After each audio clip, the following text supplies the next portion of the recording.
नमस्कार विद्यार्थियों, मेघराज गुरुकुल में आपका स्वागत है। और आज की क्लास है जो रेट वाले विद्यार्थी उनके लिए काफ़ी इंपॉर्टेंट होने वाली है, कि इंटरेस्टेड क्लास है। आज हम बात करने वाले हैं साधारण भिन्नों की तुलना पे क्वेश्चन। तो फ्रैक्शंस का टॉपिक है, उसमें पहली टाइप अपन ले रहे हैं आपके सामने साधारण भिन्नों पर आधारित प्रश्न। पर दूसरा वीडियो लेंगे अपन आपके सामने लंगड़े भिन्न पर आधारित प्रश्न, और तीसरा वीडियो लेंगे अपन आपके सामने दशमलव भिन्न पर आधारित प्रश्न। भिन्नों पर तीन तरह की वैरायटी आपके एग्जाम में आपको देखने को मिलेगी, इसलिए तीन वीडियो कंप्लीटली करेंगे। तो आज का वीडियो आप कंप्लीटली देखोगे तो साधारण भिन्नों से रिलेटेड कोई भी क्वेश्चन अगर एग्जाम में आ गया, बड़ी छोटी पूछे, आरोही क्रम पूछे, चाहे अवरोही क्रम पूछे, कुछ भी पूछे, कभी गलत नहीं होगा दोस्तों। ये बात विशेष तौर से ध्यान रखिएगा आप। तो सब तरह की डिटेल कंसल्ट करने वाले हैं। अगर वीडियो पे नया है वो आप तो चैनल को सब्सक्राइब कर दीजिए दोस्तों, लाइक कर दीजिए, शेयर कर दीजिए, अपने दोस्तों को बताइए, ताकि इसी प्रकार की बेहतरीन क्लासेज फ्री ऑफ कॉस्ट हमारे चैनल के माध्यम से आप लेते रहे दोस्तों। तो चलो शुरू करते हैं अपन, काफ़ी मजेदार है। तो मैंने 5 भिन्न आपके सामने दे रखी है, 4/5, 6/7, 8/9, 5/6, 7/8। तो देखो एग्जाम के अंदर पहले बता दें आपको, या बिंदुओं की संख्या 4 हो सकती है, बिंदुओं की संख्या 5 भी हो सकती है, और बिंदुओं की संख्या 6 हो सकती है। तो एग्जाम वाला फुली एनालिसिस कंप्लीटली वीडियो ये है। तो 4 भिन्न, 5 भिन्न और 6 भिन्न हो सकती है। ये एग्जाम पर डिपेंड करता है कितनी भिन्न दे रखी है। और क्वेश्चन जो कंप्लीटली जो पॉसिबल है एग्जाम के अंदर, वो भी 4 ही है इसमें। या तो सबसे बड़ी भिन्न पूछता है, या सबसे छोटी भिन्न पूछता है, या भिन्नों का आरोही क्रम पूछता है, या भिन्नों का अवरोही क्रम पूछता है। तो देखो एक बात याद रखिएगा कि इसके मेथड भी बहुत सारे हैं। कई बच्चे कहते हैं सर अल्लाह से ले लो, अल्लाह से लेकर सोल्व करो। तो देखो संख्याएं बहुत हैवी होती है नीचे कई बार, तो उन संख्या को अल्लाह से लेने में काफ़ी दिक्कत आ जाती है। और कई संख्या में आंसर बराबर होते हैं तो आसानी से हो जाता है, तो वैसा भी नहीं है यहाँ पर। तो आजकल देखो एग्जाम काफ़ी चालाक हो गए हैं, तो ना तो संख्या नीचे आसान मिलती है, ना अल्लाह से वैसे निकालने के लिए कोई संख्याएं मिलती है। तो जल्दी करने का एक ही तरीका है कि दशमलव को 2 स्थान तो मान निकालो, इससे बेस्ट कुछ भी नहीं है, ताकि कम समय में करो और काफ़ी इजीली करो आप। तो दशमलव को 2 स्थानों को मान इसलिए बोला, कई बार पहला कॉमन आ जाता है, उसका सैंपल आप इस पहले क्वेश्चन में देख लेंगे। तो चलो शुरू करते हैं अपन।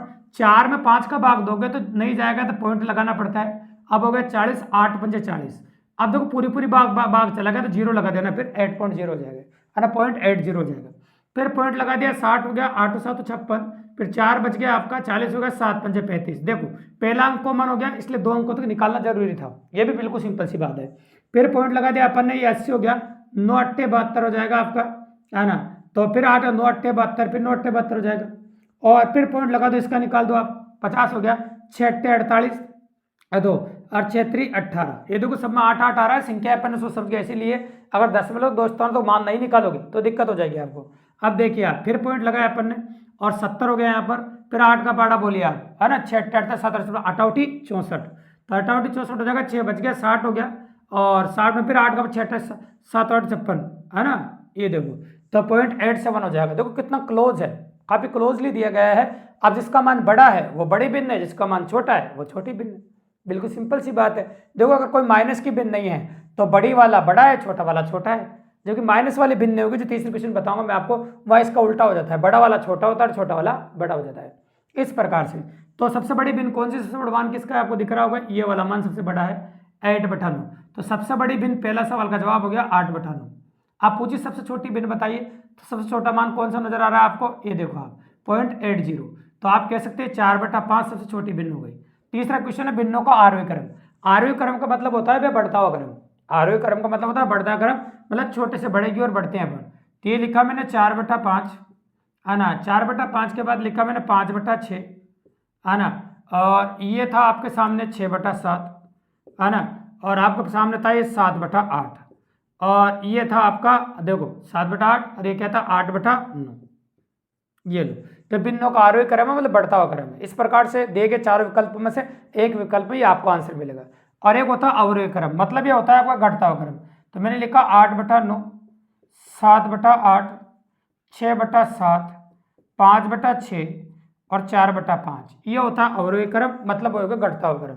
तो वो तो बढ़ता हुआ क्रम था आपका, और ये आपका घटता हुआ क्रम था। इस प्रकार 4 तरह की वैरायटी एग्जाम में देखने को मिलेगी।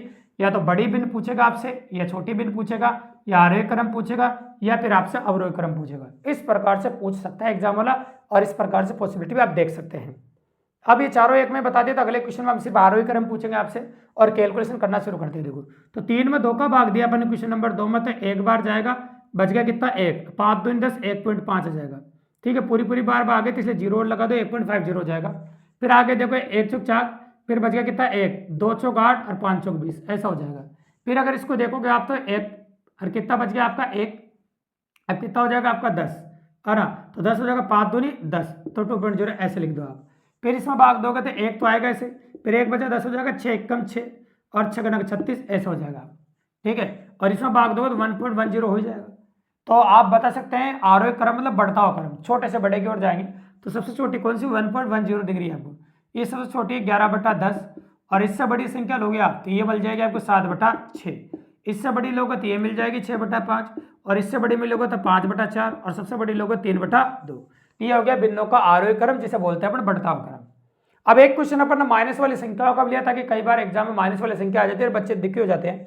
बस इतना सा ध्यान रखना, माइनस वाली संख्याओं में बड़ी छोटी होती है, छोटी बड़ी होती है ना। बड़ा मान छोटा होता है और छोटा मान बड़ा होता है। तो चलो कैलकुलेशन तो कर देते हैं। 0.50 आ जाएगा इसका माइनस में, इसका माइनस में आ जाएगा 0.75, 2 अंकों तक निकाल रहे हैं। इसका मान निकालो आप, ये प्लस में आएगा आपका 6×8 = 48, है ना। और कितना बच गया 2, और देखो अपन 2 बच गया तो 20 होगा, 6×3 = 18, ये कर भी चुके हैं पहले अपन इसको। ये 0.75 आ जाएगा प्लस में, और 1/2 वापस 0.50 आ जाएगा प्लस में। तो ये 2 प्लस में 2 माइनस में और एक बीच का दे रखा। अब अवरोही क्रम मतलब होता है घटता हुआ क्रम। अवरोही क्रम क्या होता है, घटता हुआ क्रम मतलब सबसे बड़ी को पहले लिखना है। तो सबसे बड़ा मान ये दिख रहा है देखो आपको 0.83, है ना, ये सबसे बड़ा मान है। तो मैंने इसको सबसे पहले लिख दिया इस प्रकार से। फिर उससे छोटा कौन सा, ये वाला 3/4 लिख दिया। फिर इससे छोटा कौन सा है, 1/2। तो ये अवरोही क्रम मतलब घटता हुआ क्रम जा रहा है। अब देखो, तो अब अपन को क्या लेना है, इससे जस्ट छोटी वाली संख्या लेनी है ना। अब छोटी कौन सी होगी, यहाँ छोटी बड़ी होती है और बड़ी छोटी होती है। तो देखो, तो यहाँ पर देखो अपन को जस्ट छोटी लेनी है। तो यहाँ पर देखो क्या बड़ी कौन सी है ना, ये 0.75 है। अब ये तो क्या है कि इससे बड़ा मान है ना, इससे क्या है, ये बड़ा मान है। तो बड़ा मान तो छोटा होता है और छोटा मान बड़ा होता है। तो आपको ये लेना पड़ेगा -1/2, फिर -3/4। तो ये ज़्यादा बड़ा है, फिर इसकी तुलना में ये ज़्यादा छोटा है ना। तो बड़ा मान छोटा होता है। इस प्रकार से ये हो गया आपका अवरोही क्रम। इस प्रकार से आप अवरोही क्रम में जमा सकते हैं। तो साधारण भिन्नों में तुलना से रिलेटेड बड़ी छोटी अवरोही क्रम आरोही क्रम, इससे रिलेटेड कोई भी क्वेश्चन अगर आपके रीट एग्जाम में आता है तो काफ़ी इजीली और इस वीडियो को कंप्लीटली देखने के बाद काफ़ी आसानी से कर सकते दोस्तों। नेक्स्ट वीडियो लंगड़ी बिन पादार प्रश्न देशी में अगर आप देखना चाहते हैं तो आज सब्सक्राइब कर दीजिए ताकि सबसे पहले आपको नोटिफिकेशन मिल सके दोस्तों। धन्यवाद।